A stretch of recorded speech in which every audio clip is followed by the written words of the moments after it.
Hello बच्चों, good morning. मैं सविया स्वागत करती हूँ आपका इतिहास के जानू श्रृंखला में एक नए टॉपिक के साथ टूटस आईएएस प्लेटफॉर्म पे। आप जल्दी से हमारे चैनल को लाइक और सब्सक्राइब कर लीजिए ताकि ऐसे ही इतिहास की रोचक घटनाओं की जानकारी आपको मिलती रहे और आपकी तैयारी बेहतर हो सके। इतिहास एक ऐसा विषय है जो कि आपके न सिर्फ प्रीलिम्स में बल्कि मेंस में और आईक्यू लेवल बढ़ाने में भी काम करता है। हम इतिहास को इसलिए पढ़ते हैं कि हम जो उस समय गलतियां हुई हैं उसे सुधार के और बेहतर कर सके, है ना। तो ये सारी चीज़ों को जानेंगे और जल्दी से आज का जो टॉपिक है उस टॉपिक का नाम है रजिया सुल्तान। मध्यकालीन भारतीय इतिहास की पहली महिला शासिका के रूप में जाने जाने वाली रजिया सुल्तान की कहानी आज मैं आपके सामने रूबरू।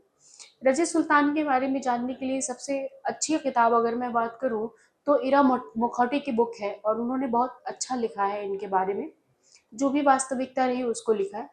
तो सबसे पहले जानते हैं कि रजिया सुल्तान का जन्म कहाँ हुआ था। तो इनका जन्म 1205 में उत्तर प्रदेश के बदायूं में हुआ था।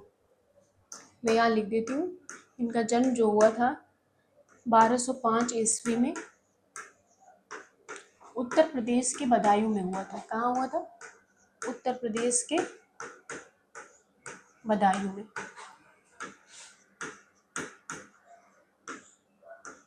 ठीक है, इसको क्या बोलते हैं? उत्तर प्रदेश का बदायूं शहर था। इवन पता है जब कुतुबुद्दीन ऐबक ने इल्तुतमिश को खरीदा भी था तो इल्तुतमिश उस समय इल्तुतमिश को बदायूं के बाजार से ही खरीदा था। इल्तुतमिश जो रजिया सुल्तान के पिता थे और वो ऐबक के दास या गुलाम के रूप में थे, फिर सेनापति भी हुए और इस तरह से काफी, और फिर उनके बाद शासक के रूप में भी रहे।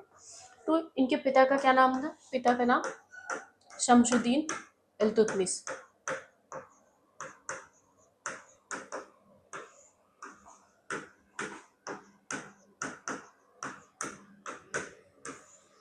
ठीक है, शमशुद्दीन इल्तुतमिश था और इनके पति का क्या नाम था? अल्तुमिया।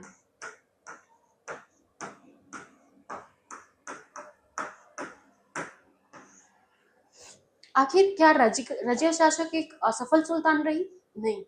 जब इल्तुतमिश का शासन काल था और इल्तुतमिश जब अपने बढ़ते हुए एज के कारण फिर बीमार रहने लगा तो उसने अपने पुत्र और पुत्रियों में से चुनना हुआ कि किसे बादशाह घोषित करें। तो इल्तुतमिश ने जब शुरू किया चुनाव तो उसने एनालाइज किया और देखा कि उसके जो दो पुत्र थे, जैसे कि फिरोज शाह, है ना, फिरोज शाह नहीं, इन द सेंस कि फिरोज नाम रहता है उसका, फिरोज तुर्कान। तुर्कान शाह उसकी माँ रहती है फिरोज की, तो रुकनुद्दीन फिरोज रहता है और एक कैकवाद रहते हैं। ठीक है, तो ये दोनों में चुनाव करता है। तो फिरोज जो था वो काफी अयास किस्म का व्यक्ति था, हमेशा शराब के नशे में धुत रहना। और जनता, इवन फिरोज के बारे में तो ये भी कहा जाता है कि फिरोज जो है वो इतना शराब पीता था कि 24 घंटे शराब के नशे में था और हाथियों पर सवार होके आगरा और दिल्ली की गलियों में घूमा करता था। ठीक है, और उस बीच वो सोने के सिक्के अपने हाथी में ऐसे रखा रहता था, पालकी में, और उसको ऐसे लुटाते हुए चलता था और उसके आसपास चलने वाले लोग उसे लूटा करते थे। सिर्फ यही काम था उसका। लेकिन फिरोज के टाइम में उसकी पूरी जो सल्तनत थी संभालने का काम उसकी रजिया की सौतेली माँ शाह तुर्कान करती है। तो जब एनालाइज करता है इल्तुतमिश तो उसको लगता है कि उसके पुत्रों में उतनी योग्यता नहीं है कि वो शासन को चला सके।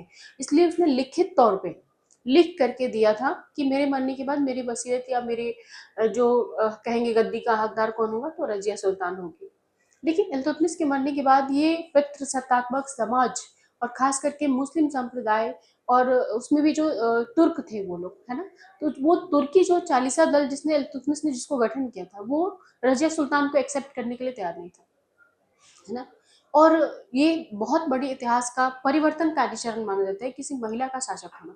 तो उन्होंने एक्सेप्ट नहीं किया और उन्होंने फिरोज को जो था उसको रुकनुद्दीन फिरोज को शासक घोषित कर दिया। और उसके टाइम में अराजकता, शाह तुर्कान उसकी माँ सब कुछ संभालती थी और शाह तुर्कान अपने जो भी उनके साथ अपमान और ये सब चीजें होती है उसका बदला लेना शुरू कर देती है हरम में। फिर उसके बाद ऐसा होता है कि जो है फिरोज किसी काम से बाहर गया रहता है और रजिया उसको वहीं पे कैद करा देती है। उसके बाद जनता के सामने खुद को विंडो से खड़े होकर प्रेजेंट करती है कि अब ये जनता में अफरा तफरी हुआ रहता है कि भाई फिरोज तो पकड़ा गया है, अब कौन राजा बनेगा। तो ये अपना दुपट्टा लहराती है और जनता के सामने खुद को प्रेजेंट करती है कि मैं शासक के रूप में, जैसे कि मेरे पिता इल्तुतमिश चाहते थे, रहूंगी और आप लोग मुझे एक मौका दीजिए, मैं बेहतर करूंगी। रजिया ने 3 साल 6 दिन तक शासन किया दिल्ली के गद्दी पे और अच्छा रहा उनका शासनकाल। उन्होंने सारी व्यवस्थाओं को बहुत अच्छे से मैनेज किया। लेकिन उनका जो गेटअप था कि वो महिलाओं के गेटअप को छोड़ करके पुरुषों का वस्त्र धारण करना, जिस अटायर जैसे कि मेल हो वो अटायर धारण करती थी जैसे कि मेल हो, है ना, और आना दरबार में टोपी पहनना, कोट और ये सब चीजें डालना, ये जो तुर्काए चहलगानी था ना, उन्हें उस दल को पसंद नहीं था। इस बात का जिक्र मिलता है कि रजिया सुल्तान का जो आंख था बिल्कुल बादाम की भांति था, रंग हल्का सांवला था। जो मिनहाज उस राज की पुस्तक जो है, उनका उस पुस्तक का नाम है ताबकात नासिरी। लेखक हैं मिनहाज उस सिराज।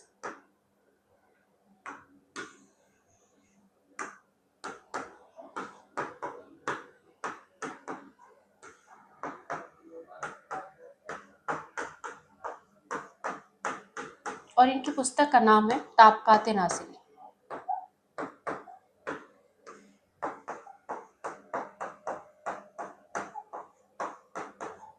ठीक है, ये ताबकात नासिरी में लिखते हैं कि जो उस समय का शासन था, उसके बाद से रजिया ने क्या किया कि उसके घुड़सवार थे, उनका नाम था याकूत, जो कि अब्सिनियाई वंश का था, और उसे रजिया ने एक अमीर का पद दिया, यानी सबसे ऊपर का पद दे दिया, जो कि तुर्कों को पसंद नहीं आया और इसका विरोध होने लगा।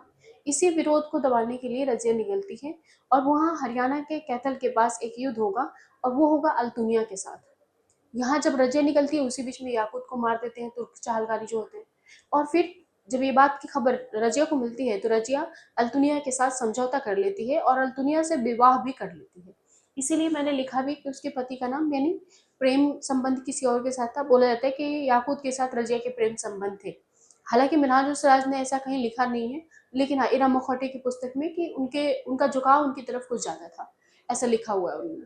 तो ये चीजें हुई और उसके बाद से आप देखोगे कि अल्तुनिया से विवाह किया, फिर उन्होंने दिल्ली विजय का फिर से सोचा, योजना बनाया, लेकिन उस समय तक बलबन काफी आ चुका था, अपने फॉर्म में एक्टिवेट हो चुका था।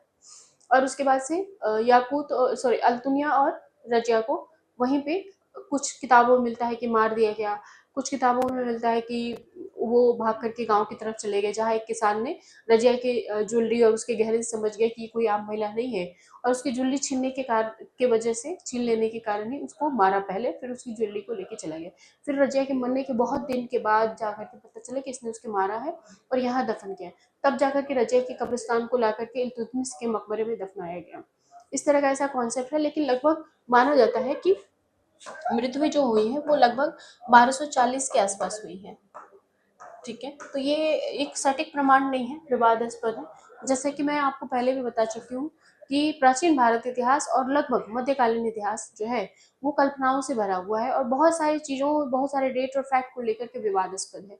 तो ये जो इनका मृत्यु है ना जय सुल्तान का, ये विवादास्पद है। तो ये भारतीय मध्यकालीन इतिहास की पहली महिला शासिका थी जिन्होंने शासक होने का प्रचलन महिलाएं भी कर सकती हैं इस फॉर्म को दोबारा से जिंदा किया, ये कह सकते हैं। तो ये रजिया की कहानी थी। कल फिर मिलूंगी कुछ नई सुर्खियों के साथ, तब तक अपना ख्याल रखें और जल्दी से हमारे चैनल को लाइक और सब्सक्राइब कर लीजिए ताकि ऐसे इतिहास की रोचक घटनाओं की जानकारी आपको मिलती रहे। Thank you class, thank you बच्चा लोग।